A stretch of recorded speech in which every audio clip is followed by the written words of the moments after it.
Hi, and welcome to another edition of the Mediatwits. I'm Mark Glazer, Executive Editor of PBS Media Shift. This week we'll be talking about the gigantor Facebook. Is it friend or foe for publishers online? A couple stories recently in the New York Times looked at possible changes coming from Facebook, possibly hosting content for publishers on its site. Facebook says it just has the publisher's interests in mind. Is that true? And what should publishers do about that? Before we get started, I want to thank our sponsors. Running your own business requires focus, and so does parenting. Mediatwits podcast sponsor NextSpace created a place where parents could give their best quality of attention to both co-working space and childcare space under one roof.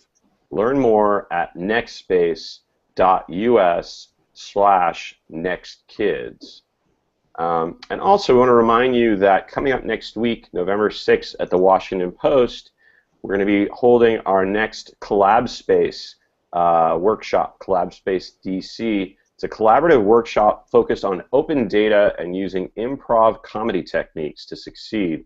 Go to bit.ly/collabdc to learn more and register for our workshop. Before we get started on the podcast, I want to introduce our esteemed panel. We have Alex Leo joining us from Newsweek. We have Andrew Lee at American University. Fanny Cohen, our Mediatwits producer. John Herman from The All. Ravi Samaya from the New York Times. And Ravi had a really interesting story. He went and visited the giant billionaire's dorm that is known as Facebook recently. I talked to a 26-year-old engineer named Greg Mara, who is one of the people on the newsfeed team who kind of decides what, adjusts the algorithm to decide what news stories are featured in your feeds. And he kind of said that he really wasn't playing an editor, that this was all about the algorithm. Ravi, what was your take on, does this guy and does this team really understand their power over all these online publishers and news media?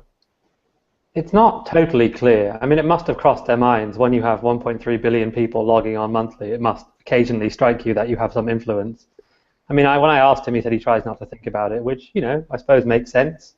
If you were incredibly powerful, you might not want to think of the full implications of all of your actions, and instead you might want to focus on smaller, more kind of discrete engineering challenges.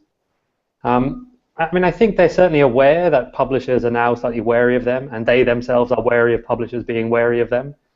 And they are, they're on a tour of talking to every publisher they can get hold of to reassure them and pat them on the head and say, it's all fine, we're your friend. But publishers aren't exactly taking it that way necessarily. Well, weirdly, there is no more terrified group of people or people more scared of change than journalists. So, as with everything that ever happens in the media industry, everyone's terrified. So, what's your take on kind of the trust level right now when it comes to, there's kind of two different tiers, right? There's the larger publishers that obviously have Facebook's ear, and then there's probably medium and smaller publishers that probably can't get an audience, don't know what's coming down the pike. Do you feel like there's a little bit of a split there? To some extent. Facebook say they're reaching out to everyone, big and medium-sized. Probably, obviously there are some, they haven't got time to meet with everyone. It's just not totally clear what it means at this point. Obviously, they have an enormous influence on who comes to your stories. I don't know how it is for you guys at Media Shift, but for us, it's a very large percentage of people who come to stories through Facebook. And for people like BuzzFeed, it's a huge, huge, huge percentage. So kind of in a way, the more plugged in you are to the web, the more influence Facebook has. And obviously the example that many people cite is Amazon, which in some ways gives you a much broader audience if you're a publisher for your books. In other ways, if it doesn't like the cut of your jib, can kind of cut you off at the knees. It's true. And Jonah Peretti at BuzzFeed said 75% of their traffic is now from social, and I'm guessing a big chunk of that is from Facebook. John, what's your take on this idea that David Carr had a story in the Times about some publisher that Facebook might be offering publishers to basically host content on Facebook and then split proceeds? There's you kind of took, I guess, two views of that, that there could be a positive out of that if publishers can kind of get paid twice for stories. But what do you think is how do you see that? How do you see the possibilities there? I mean, I think if you're a savvy media investor, there aren't too many of those because there are much better things to invest in. I think if you're just like a free roaming venture capitalist. But if you are, there are probably some huge opportunities to start. Depending on how this program works, a Facebook-centric company with a 5-year overall plan and no worries about what happens after that. I mean, you see these publications now that are effectively doing that. Playbuzz sort of appeared out of nowhere and has very quickly become one of the most shared sites on Facebook, and they've done that by taking sort of the most successful types of content that other publications have tried on Facebook, like quizzes. Basically, they're basically just like taking the best BuzzFeed style formats and only doing those. They're not worried. They have no pretensions about being like a journalistic organization or anything but like an entertainment company, and they have just blown up in an incredibly short amount of time. If you were to combine that with some sort of decent revenue sharing deal and a direct publishing system, you could have a great business for a short time. I mean, you could basically on some unknown scale, probably smaller, do like a sort of Zynga style plan. You could probably pull that off. So that's exciting for some people. It's not at all exciting for companies that have identities that predate social media.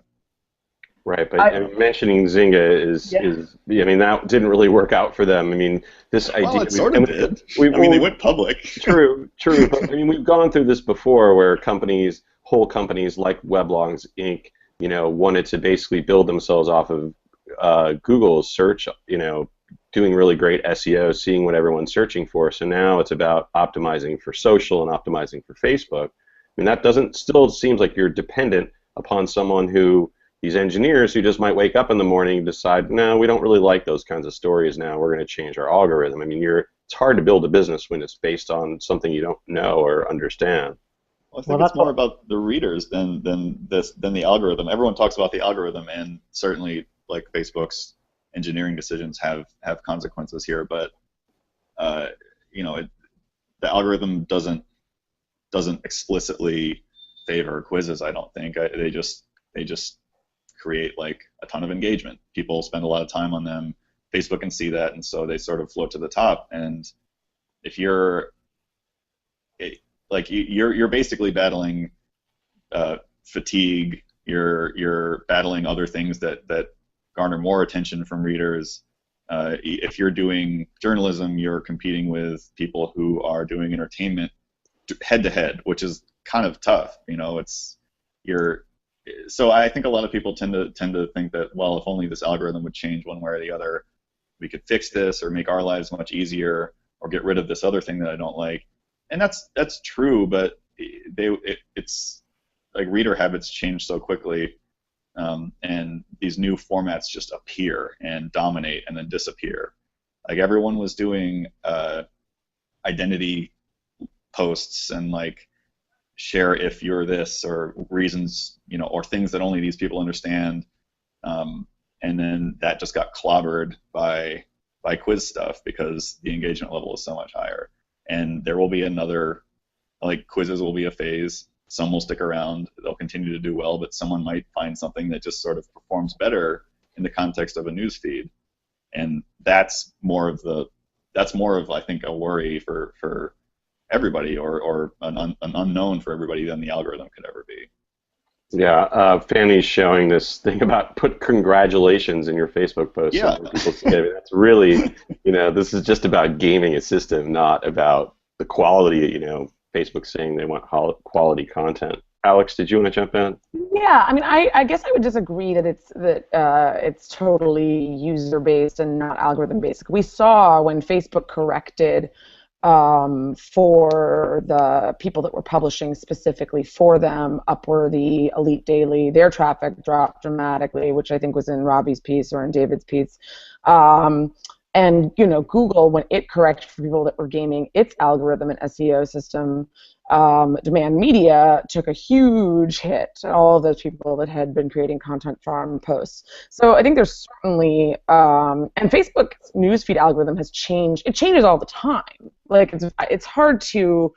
This is the first time we've been able to really talk about gaming it. I feel like it's the first time it's been stable in many, many years. Like the feed of what's been coming into Facebook has changed monthly, basically, up until this point, and it's still changing pretty quickly. I think that, of course, reader habits are always going to change, and we can't predict that. The change in going to Facebook for news is certainly not just about Facebook itself, but about the migration to mobile and about the fact that people are more and more source agnostic when it comes to their news, as opposed to being loyal to certain brands. But I think that we very much also have to think about the fact that with all of these things, that they said thousands of data points in your story, Robbie. We don't know what those data points are, and everyone has a page rank on Google, and I'm sure Facebook has page ranks for certain publishers as well if they're trying to court serious, well-produced journalism. Andrew, did you want to jump in? Yeah, I mean, I thought one of the things I might point some of the listeners to is a pretty fascinating breakdown of how Facebook kind of takes into account all these signals. And although we talk a lot about algorithms and what shows up in feeds, Facebook's takes into a lot more signal, and it takes into account a lot more signal than most anyone else can have, because there are so many things that we supply them in terms of connections and conversations and likes and what we paste in and what we browse. That's so much more than what Google has, and Google's very envious why they're trying to get Google Plus into more hands. And so Robert Scoble, I think, spent 2 hours with Leo Laporte describing how to completely customize and trick out your Facebook feed to send as much signal to Facebook to get more of what you want. And I'd never seen anyone break it down to that level before. If you can stand listening 2 hours of Scoble, then it's actually pretty useful to see that. The thing that I find fascinating, I think Robbie and others pointed out in both the car piece in New York Times and Robbie's, is how much we're moving to mobile much faster, and how people are taking into account, what do people consume from 9 to 5, and what do they do from 5 p.m. onwards. And when we were at the Online News Association conference recently, both BuzzFeed and CNN said they're already halfway there to the mobile majority, right? So after 5 p.m. and on weekends, mobiles make up the majority of their accesses, and you get a lot more feedback and a lot more metrics on an app that Facebook completely controls than on just a generic web browser, I think. So it'd be interesting to hear from Ravi and from John, what you think is in the cards for Facebook, knowing that it has this big advantage right now. Is it just going to get more and more strong in this area? Is anyone able to catch up to them? I think they have huge economies of scale at this point. I think that to start a new social network to compete with Facebook is not really plausible. And they have so much data, as you say. I mean, anecdotally, among all of the big Silicon Valley companies, they have the most data and they're using it the best, is what people tell you when you talk to them. But I really don't think that any publisher's problem is Facebook. Any publisher's problem is not boring people. Because the great news is that people are consuming a lot more stuff. They're reading a lot more stuff and watching a lot more stuff. The bad news is they're not watching boring things. And they have so much choice, and it's presented to them so efficiently by Facebook or Google through Google News or Twitter or pick a service that, they have so much more choice. You just cannot put out an album of news with 5 filler tracks. You have to have all great tracks or just put out 1 track. There's no in between anymore. I think that publishers who try and chase Facebook around are on a losing game because, as someone said previously, Greg has to just wake up in a bad mood one day and think, ugh, man, I hate those kinds of things. Maybe our users hate them too. And it's not so capricious that he can just flip a switch. But they'll do their A/B testing, and they'll do their focus groups, and they'll do some surveys. And if a bulk of users agrees with him, then you're toast. You're finished. But unless you continue to be interesting. But there's certainly something. I mean, I'm not sure it's fair to just say, well, the onus is now on publishers to make their content more engaging, and this is the new world we live in, because Facebook it's not a perfect system, and it's not a perfect or even nearly complete replication of a full entertainment and news ecosystem, but it sort of purports to be that. So every story you publish into the feed as a publication is not just competing with your peers in the media industry or your imagined peers. It's competing with every other possible piece of content that Facebook could be showing that user. And almost every single time, the more interesting thing is going to be a photo of a friend, or that wedding announcement that says congratulations, or something or like a fun video. It brings that competition, or it sort of narrows down this diverse competitive landscape into one single decision machine that just runs over and over and over again, and favors things that people enjoy more. Like it's sort of what the problem with sort of, or I mean, this isn't necessarily a reason not to just go all out with Facebook promotion and trying to do well on Facebook. But what's scary about this is that you're not competing necessarily as a news organization. You're competing as just some sort of attention-grabbing entity, and that's really scary, especially for a news organization that is defined more by like a narrow mission. Let's say you're a small news organization that's focusing on crime in one city.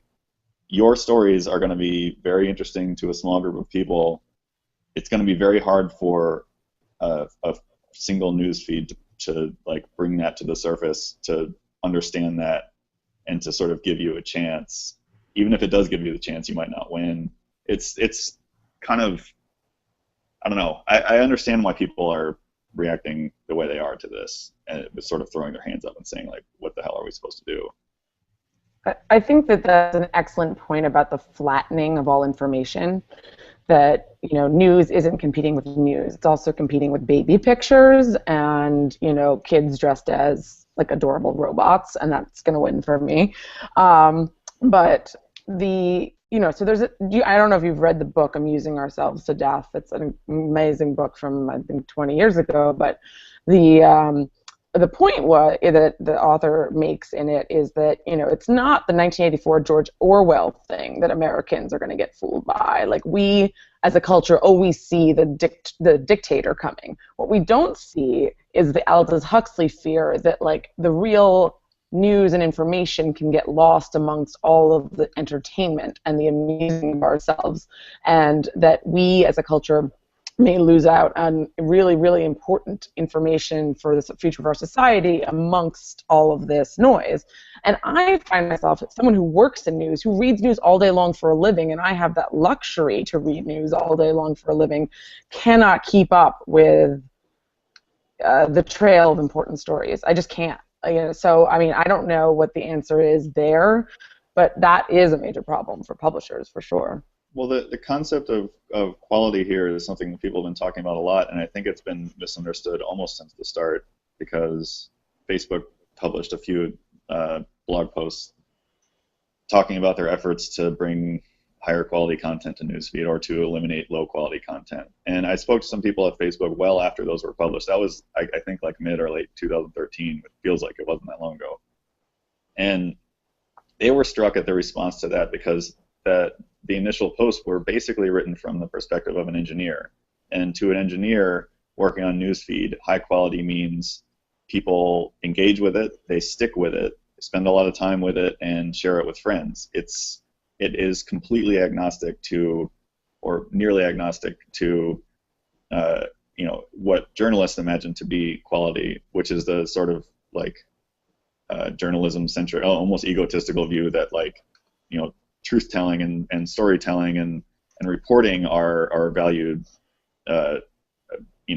variables that Facebook is monitoring, and that's really, if that's part of the equation, it's secondary or tertiary. It's really, I mean, Facebook is a tech company, and Newsfeed is a tech product, and it is optimized as a tech product.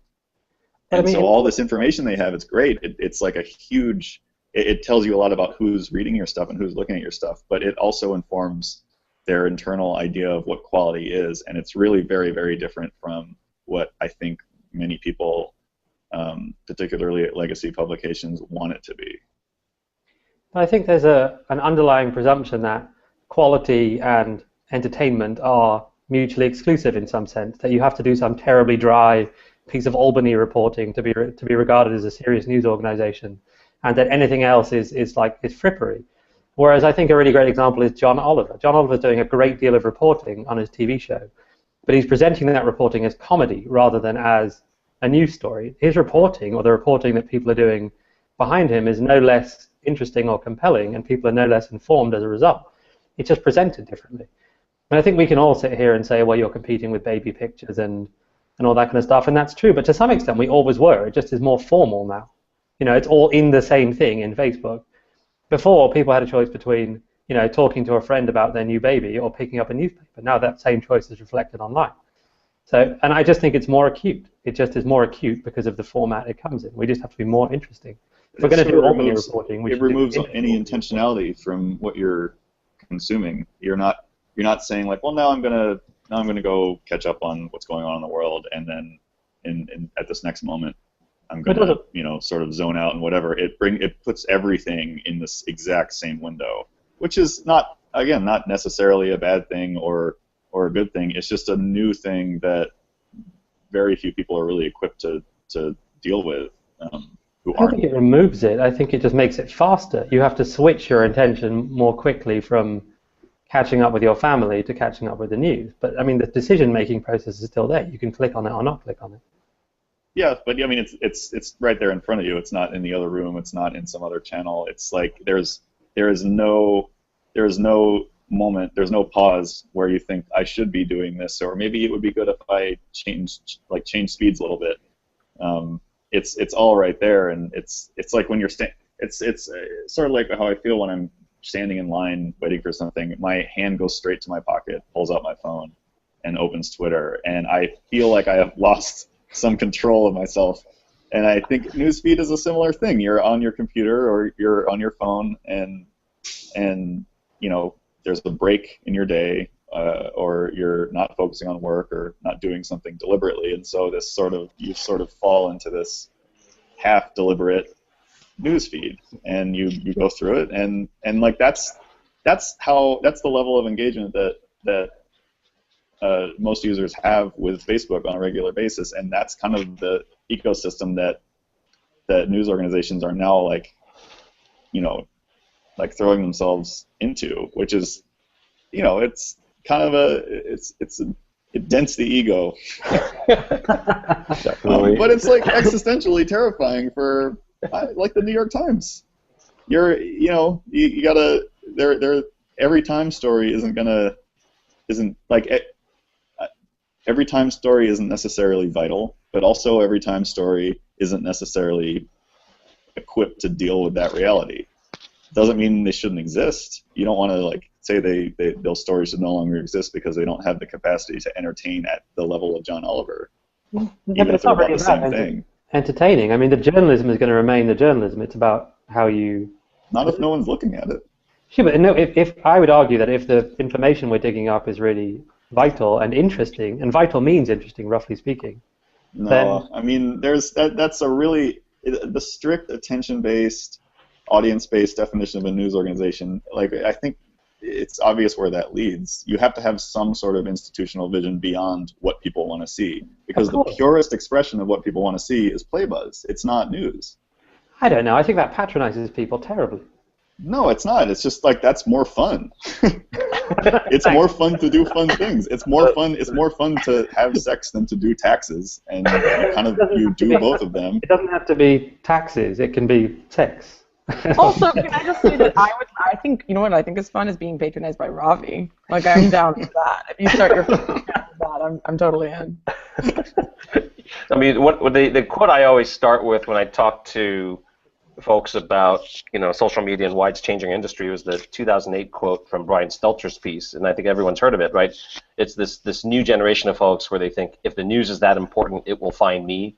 Right, and when I bring in every new set of students in journalism school, we used to tell them, oh, you must read the Washington Post, you got to read these folks. These folks are not used to doing that anymore. Even 5-10 years ago, it was a hard thing to sell them to do.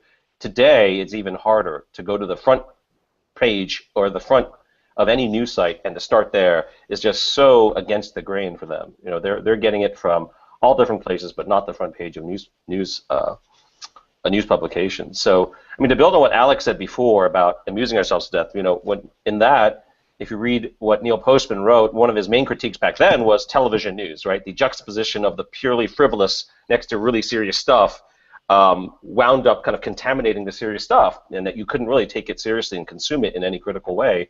And I think it's what's brilliant about Daily Show and what John Oliver have done is they've actually put those two in a blender and basically said, we're going to make you care about this by putting it in this bizarre, humorous package, and they've been able to kind of game that to get more attention to stuff. But I would say that John has a valid critique, is that in general, what we see in our feeds is, in fact, this weird mashup of what will scintillate mixed with some smatterings of serious news that we should be paying attention to. But I guess it's compared to what, right? Compared to the perfect newsreader who always reads from beginning to end the New York Times, inferior. But compared to what your typical college student would be doing if they didn't have Facebook to highlight some of these stories, I think much better. So a lot of it is a matter of context and which way you see it. I'm having a hard time deciphering every year with my students. I mean, I'm finding news habits change like 18 months at a time to have major shifts, whether it's students really reading the majority of their stuff on mobile, or they're ditching laptops and going with tablet computing. It's really fascinating to try to track this when I get a new set of students every 12 months. News habits are like almost incidental on social for a lot of people. It's like they want to know what's going on, so they'll follow an organization or people or whatever, or maybe they won't because enough shows up in their feeds. It's like they're, I don't know, I think that this idea of like deliberately tailored news diet is sort of like, despite all the talk about customizing social media and I mean that's something that reporters do and that like news junkies do, but otherwise it's just sort of there, I think. The other problem is I mean, that's one thing that Facebook has helped get people, to see more news. I mean, when Facebook was just a bunch of people in a group at a college or something, it's very different than now, where the news is kind of in there and it's kind of hard to avoid. In a way, I wonder if more people are getting news because they're addicted to Facebook. Yeah, probably. Probably. Makes sense. I think the one problem with Facebook is, and whether it's tailored for you or not, is if you read the New York Times, it's cheaper to buy the New York Times weekend or print and get the digital thing for free than to just get the digital subscription. So I do that. And when I read the paper cover to cover on Saturday, there's always 5 stories that I wouldn't have found online that are there and I find incidentally through that discovery process. And as we move on to mobile, those recirculation units that were supposed to be that version for print, right, on web, meaning the things at the bottom of the article or to the right of the article or whatever UI digital organizations are using to get people to read more or to show them more content, those are failing on mobile. Those things just are not getting clicked on in the same way. People are not consuming the news in the same way. So I think the control idea, the controlled diet, is a really interesting one because there is serendipity in discovering things if your friends have put them on Facebook, but you lose the serendipity of discovering those 5 stories that might be really important to you because you are not reading something cover to cover, or you're not seeing those units that say, here's the rest of the story. Okay. I mean, I occasionally go back and read A.J. Liebling, who was the New Yorker's columnist on the press from the 50s and 60s. And it's really striking how exactly the same all of the complaints and worries of journalists were then as now, except replacing internet with radio and TV to a lesser extent. It's exactly the same growth. It's all going to be entertainment. People aren't going to focus on the things that are important. The reporting that's vital is not going to get done. And it just is never really the case because, I mean, I know that you disagree, John, and maybe you disagree, Alex, too, but I just feel like interesting and important are not as mutually exclusive as people think they are. And I understand what you're saying, which is, people used to stop in for a meal. They used to decide, I want to go have a meal of news. And now they just have a conveyor belt of stuff going past them all day, every day, and they pluck stuff from it. But I don't know if it's necessarily worse. It's just different. Yeah, and at least news still is part of the conveyor belt. Yeah. I mean, news is, but Facebook is like the conveyor belt company. That's what their job is, to make the best conveyor belt that people want to have in their homes. And like, and they In want their to keep in front pockets. of them all day. For this So is like a yo really sushi. strained metaphor here. But anyway, no, I mean, like they're not necessary. I guess the important thing about them is, and one way I don't feel like this is the same conversation as, you know, radio or TV or whatever comes next, is that I don't think Facebook is so inevitable as those. I mean, it's huge and it will dominate for the foreseeable future, but then it'll get replaced. And everyone will be navigating some new I mean, if Facebook wasn't a news site, people didn't share links on Facebook initially. You just updated your profile photo, and then you uploaded more photos, and then you had a news feed, and it worked one way, then it worked another way, then it worked another way, and then it worked in a way that particularly favored links to outside sites. And now they're realizing, like, that kind of sucks because everyone's on their app, and it's slow, and that's not a good experience for Facebook users who are really here for this, like, continuous feed of relevant updates about their life. And so we want to bring more things in, and maybe that means less news overall, maybe it means more news overall, but that news and Facebook are not necessarily aligned as ideas or entities. Like, Facebook has separate priorities, and we just happen to be in an era now where almost as an inefficiency, Facebook is throwing off a bunch of its own attention onto the media, and that's really great for now, and it'll probably change, and then maybe people will be like, where is all this new traffic coming from?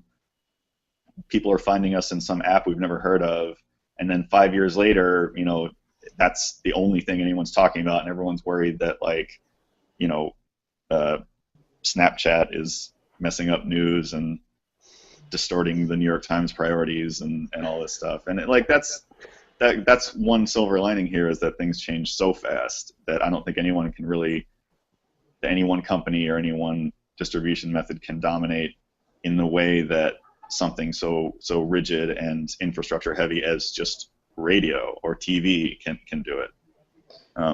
Yeah, I think that's a good point, that this is not the medium, you know, in the same way as radio and digital is the medium, and this is one of the players, the major player at this point in referral traffic. But, you know, I think another good point that you bring up is that Facebook could, and this is the New York Times analysis, is that one day Facebook could wake up and just decide news is no longer a priority. Like this, we are having this discussion now in this kind of assumption that this is a continued program, but it doesn't have to be. I mean, Mark Zuckerberg was planning to spin off all of these apps this year. Paper didn't exactly go super smoothly, and I still refuse to download that chat app. But, you know, I mean, I don't know what they're going to do next, but this is a tech company first and not a media company, and that is a reality that we all have to face. That's what makes it so unsure. Yeah, well, we'll leave it at that for now, but it's a really interesting discussion. Thanks for all your contributions to it. I want to thank our panel, Alex Leo from Newsweek, Andrew Lee at American University, Fanny Cohen, our producer, John Herman, and Ravi Samaya at New York Times. We also want to thank our sponsors, Next Space and Next Kids in Potrero Hill, co-working and childcare together. And also, we'll be off next week because of we'll be running the Collab Space workshop at the Washington Post on November 6th. If you want to come join us, go to bit.ly/collabdc and join us. Have a great week, everyone, and thanks for joining us.